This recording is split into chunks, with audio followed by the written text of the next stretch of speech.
Lucky man. If he believed in luck, Ignacio would say that his brother was the luckiest person on earth.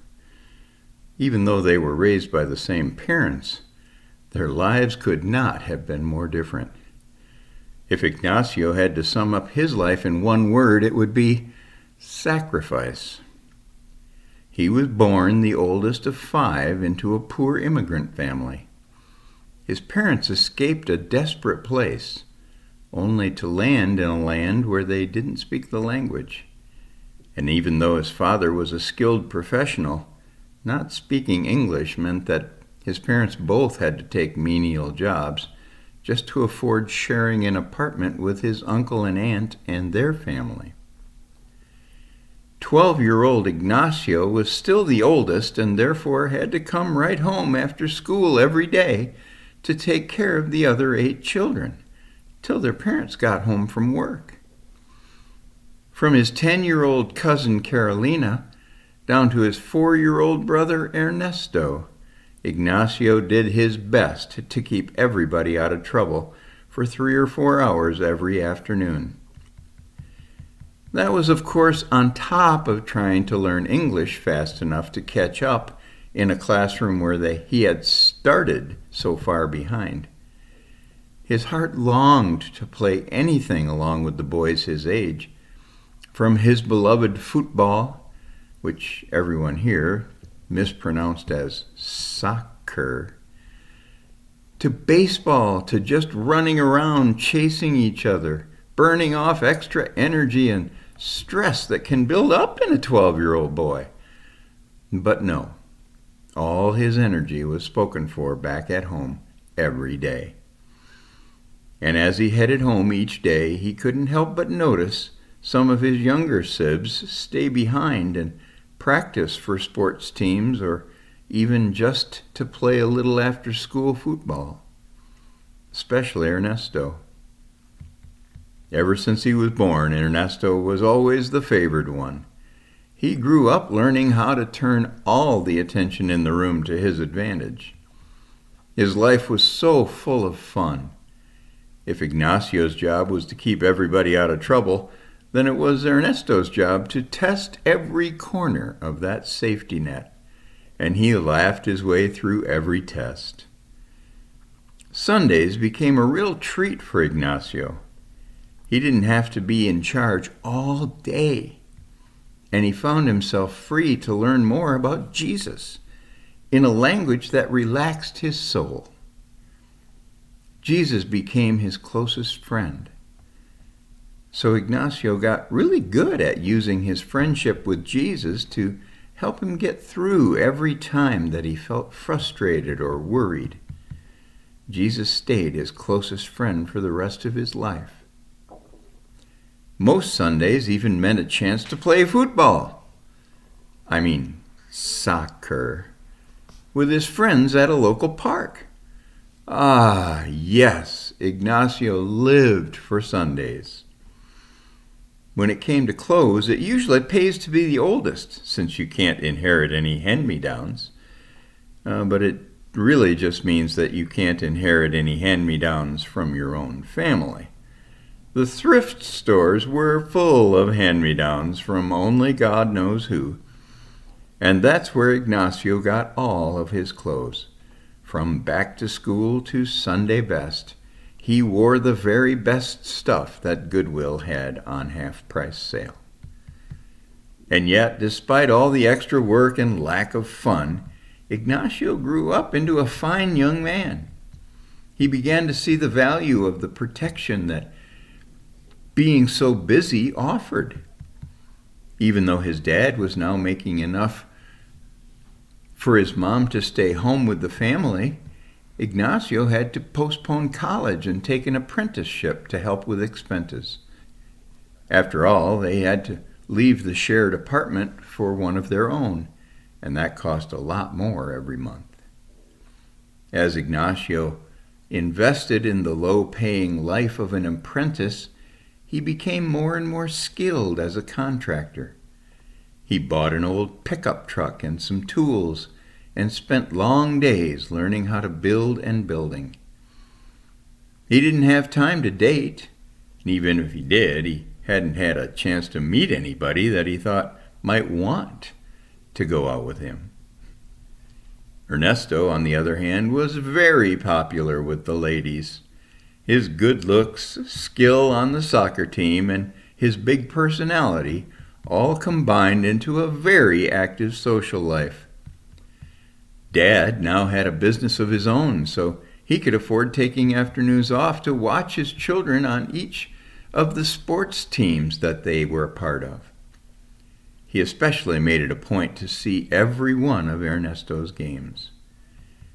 And though Ignacio no longer had to help with family finances, it was too late for him to enjoy any of the luxury of his dad's attention. He'd been out of school for 3 years and was engaged to one of Carolina's good friends. So he did find some time to date. And he had just moved out into his own apartment, conveniently leaving Ernesto with the most coveted possession in a large family, a room of his own. Well, this wasn't the first time Ignacio noticed how lucky his brother was. It was one of the biggest. And this moment was rapidly replaced by the moment his dad gave Ernesto a car. His dad had been helping more and more with transportation through the years after Ignacio had to pay for his own old pickup. And it culminated in being able to help completely when it was Ernesto's turn. Normally, Ignacio would get alone with Jesus and let his heart be healed from the poison of any jealousy. But this time his mind began to replay all the moments when Ernesto had benefited from his sacrifices. The laughing disobedience of a 4-year-old that was saying, "I don't have to listen to you." The fun of the playgrounds after school, the joy of school sports and the attention that came with it, the friendships, especially with girls, that led to becoming homecoming king as a junior, and now the car, hands down the luckiest person on earth. It was moments like these that drove Ignacio to his favorite complaining spot, at the end of his kitchen table. He'd sit and gently pound his fist on the table as he worked through the frustrations of watching his brother get blessed again, even though he never knew Jesus. Ernesto had given up on church and believing a long time ago, preferring to just hang out with his friends on Sundays. "Why, God? Why do you bless my brother so much, and yet make my life so hard? What have I ever done to deserve this?" And while God did not typically answer him during these pity parties, he did today. "Deserve what?" answered Jesus. "A life free from the penalty of sin? Parents who love you? Skills that you can use to bless others? A wife who loves you? Oh, and the children I have in mind for you? Or meeting all of your needs for your whole life? Which of these are you blaming me for?" demanded the Almighty. Wow, Ignacio breathed, actually enjoying this Job moment. His spirit had longed to be free from these secret jealous thoughts for years, but his mind refused to let them go. And now Yahweh himself showed up to do the heavy lifting. "My son, come take a ride with me," was his gentle invitation. And the next moment they were on an elevator with maybe 100,000 other people. The elevator stopped at the first floor, and 3/4 of them exited excitedly into a beautiful, heavenly place, each one oohing and aahing and laughing out loud at the loving welcome awaiting them. "This is heaven," the Lord proclaimed.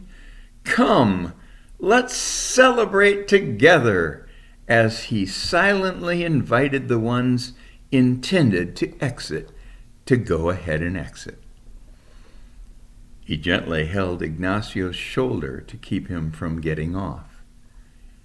The doors then closed, and the sensation of rising was mixed with at least 2 right turns, where God leaned over and joked, "You can't go wrong when you're going right, right?" When the doors opened again, there was a real sense that this place was even more special. The brightness was brighter, the heights were higher, the music was even more magnificent. This is heaven for those who made important sacrifices for me. "Come, let's celebrate together," God declared with a welcoming, deep resonance that touched every soul. Ignacio knew that this was his destination, and he hugged the Lord with deep gratitude. He noticed a 3rd button on the elevator panel. "What's on level 3? Ignacio asked playfully. "Oh, that's heaven for those who made important sacrifices for me and didn't complain about them," God finished with a smile. "I've been looking forward to our time together in person," Jesus now said from Ignacio's other side. "You're going to love what I have in mind," the Lord said with a wink. Ignacio woke up suddenly from the vision, enjoying a feeling of deep love and security. He threw himself to the floor and cried out, "Please forgive me, Father, for all the complaining. I don't want to complain anymore. I just want to thank you for being so good to me," Ignacio stated with conviction and maybe just a hint of thinking about the 3rd button.